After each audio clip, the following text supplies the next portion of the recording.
Download simply. Honey! Decimals to fractions, Part 1. Now that you've gone through your fractions unit, I want to introduce the next step. Fractions are parts of a whole, and decimals are also parts of a whole. A number can be shown as both a decimal and a fraction.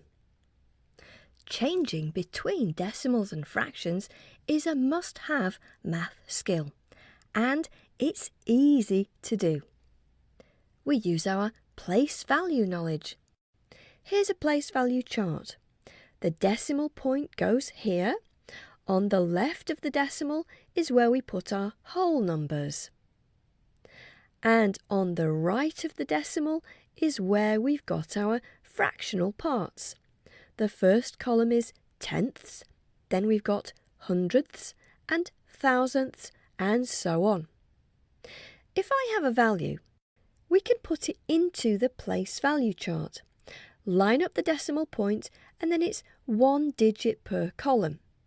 There is only 1 digit after the decimal point and it's sitting in the tenths column. So 0.3 is the same as 3 tenths because the 3 is in the tenths column. Easy. The digits after the decimal point become your numerator. And to find the denominator, just think through your tenths, hundredths and thousandths columns. Let's do some examples. OK, the numerator is 7. There's only one figure after the decimal point. It's in the tenths column. 0.7 is 7 tenths. 0.23. This is 23 over something. Now we get the denominator. First column is tenths. Second column is hundredths. We have 23 hundredths. Here we've got 3 figures after the decimal point. We don't even really need to use a chart at all, do we?